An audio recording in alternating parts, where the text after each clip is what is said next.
320 rubles, or $11.50, will buy a round-trip ticket in a communal wagon on the Vyatka, an overnight train running the 600 miles between Moscow and the Kirov region of Russia. The cost represents 2/3 of the monthly pension of most Kirov residents. Local students who study in Moscow typically can afford to come home just twice a year. During the Soviet period, Kirov received special attention. Its strategic location by rail and water made it an important industrial site. Kirov became a cultural center, boasting educational institutions, a ballet, and famous Dimkova toys. Ну давайте большие ссылки ваши. Ой, да, Приветствую. Звоните нормально? Ой. Мы ходим билеты на наши точки. Where the beautiful Vyatka and Cheptsa rivers join, we arrive at our destination, the city of Kirovo-Chepetsk. This is home to 120,000 people and to 10% of the student body of the Russian-American Christian University. The local economy is most closely linked to the chemical plant. Today, it's in serious crisis. The plant operates at 1/3 strength, often bartering for materials and services because of a lack of funds. Salaries are very low, but still the best in town. Activities remain secret to outsiders, as was the case in Soviet times. Who are the people of hope in this city, in this country? Whose lives do theirs touch? And who's investing in their future?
We in Christian, in the Soviet Union, in the Russia, especially in the present day, we have no system of educational system which will give a chance to our believers, to our new, especially young believers, to educate themselves and to grow as a professional in the special Christian and spiritual environment. How radical it would have been for him to say what he said in this article, because it was... We in Russia had only two systems, only purely secular system of universities from one hand, or entirely doctrinal orthodox system of seminaries from the other hand. We have a gap, we have an emptiness in between. So our idea was to blend and to fill this emptiness on the ground of the Bible evangelical values. So to blend professional with the spiritual, to blend Russian achievements with American achievements, to blend traditions with the contemporary world. Since 1995, over 70 Russian and American faculty have served 140 students of social work and business from across the Russian Federation and several republics of the former Soviet Union.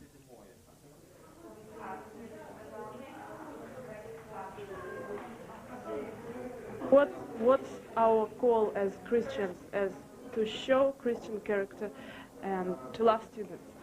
I want to tell about our teachers and how great value they are. Also, it's very good to have foreign teachers here, maybe especially those who are constantly living here, like David Broersma and his family. We appreciate it very much because it gives us the opportunity to know the other culture. I'm not really an active member. I think that we have very much in common. And it's a great joy to work both with Russian and American faculty. And actually, I don't think that we try to separate them. It's a whole family.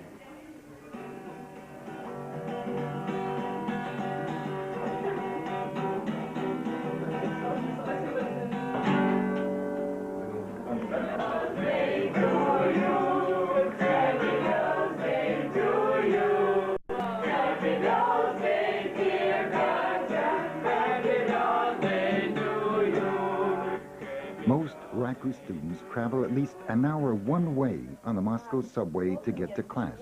Anna travels 2.5 hours each way, each day. Travel time, finances, and housing are constant headaches for many RACU students, particularly those who come from provincial areas like Kirovo-Chepetsk. We will follow 2 students who cannot afford to pay for housing. Both confess that they've grown up considerably as they have had to address basic survival needs in order to continue their studies. О, привет. Igor considers himself lucky because he can live at the small factory where he serves as a night watchman. Мне нравится жить одному, потому что I like living alone because there are very many pluses. I can get on my knees and pray to God as much as I want to, and also listen to the music. I can cook anytime I want to. я обычно жарю картошку. I usually fry potatoes. Но если честно, я не To очень be honest, I'm not much fond of cooking, and it takes lots of time. И я беру картошку, I take raw potatoes, peel them, потом на терке, shred them, and fry them. потом Then I поливаю serve them with сметаной и sour cream еще and помочь garlic. вкус. It's very tasty. Я хочу зарабатывать деньги. I Я want to earn хочу money. I want to live a жить self-supporting life. самостоятельной жизнью. Мне 19 I am лет, 19 и я years old, считаю, and I что think it's time to have something on my own. я уже пора бы и что-то свое иметь. И тем Then I can более pay my own я tithe, могу платить and I can за spend семью, я money могу in the way I распоряжаться want to. деньгами так, как я хочу. Я вообще очень люблю музыку. И I very much love music and the way I relate to it. In my understanding, music expresses something that a man cannot express in words. Igor's mother is a typical example of a difficult transition for professionals from Soviet Russia to present-day realities. Prior to operating her store, she was a chemical engineer in charge of a laboratory. He liked geography very much, and we always had many maps in our house. We once had a huge map of the Soviet Union, which took half of the room space. He always asked us to spread it out on the floor, and he crawled across the map, and he learned to read his letters that way.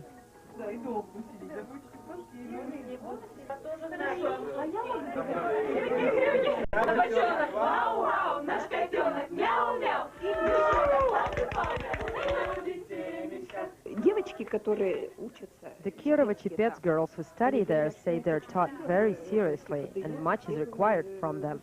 I'm satisfied that he has entered RACU.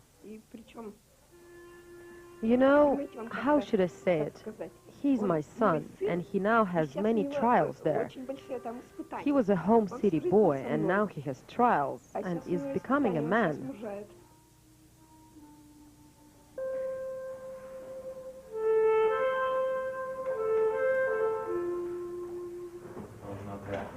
So how did you like the choir?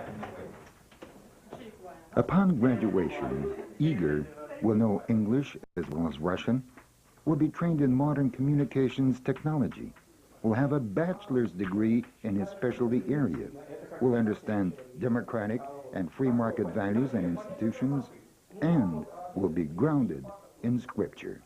As a fourth-year student, Vika is getting closer to the same goal.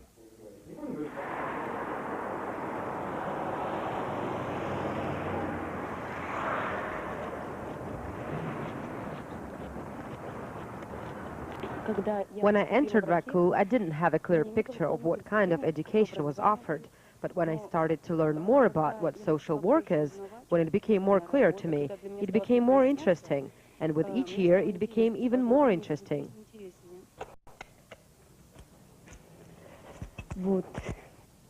Well, here's where I live.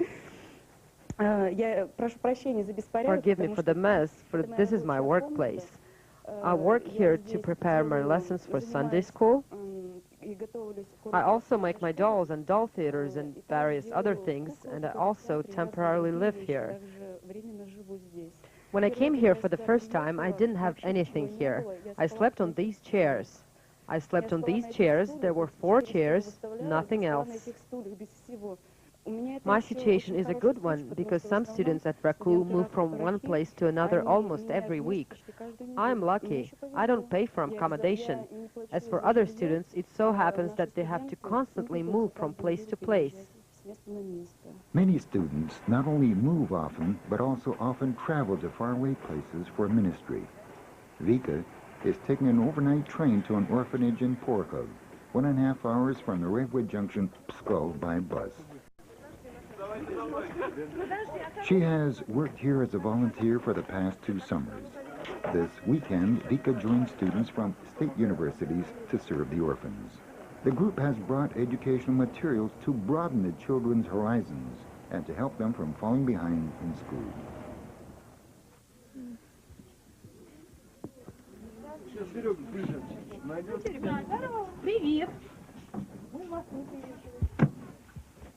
Vika has been making puppets and writing plays for children for 2 years. This will be her first presentation at Porkhov. The children and their caretakers know that something special awaits them.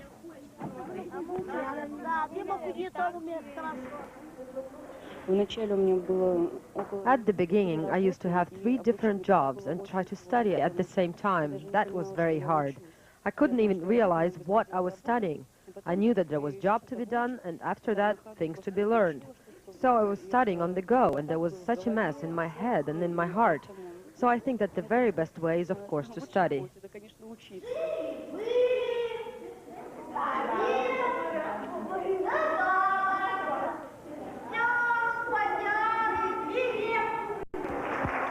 Serving others is not just a part of Vika's life. It is her life. The problem here is a moral and a spiritual one. It's been a culture dominated by materialistic thinking, by Marxism, by atheism. And many people in Russia,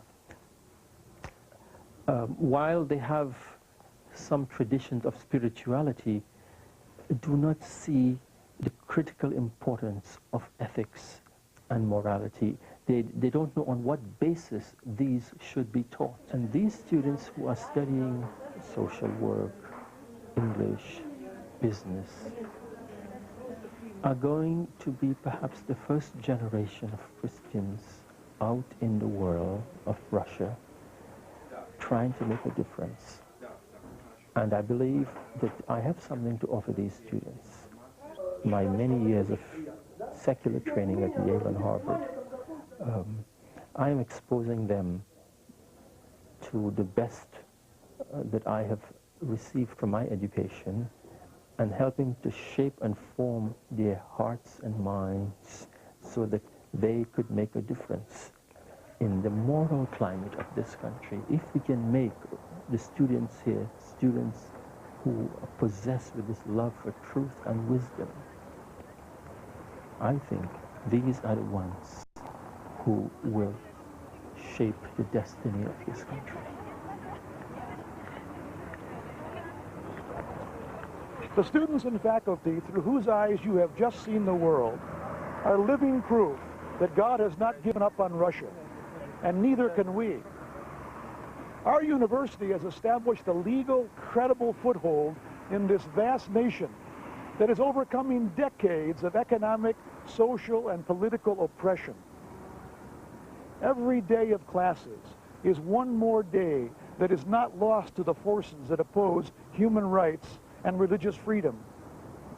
Every day of classes is an opportunity for us to minister to students who will graduate from our university and become leaders in their community, in their churches, in the marketplace, and in their nation.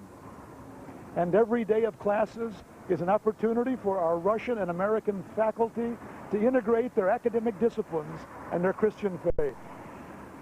Will you partner with us to ensure that these days turn into years? До свидания.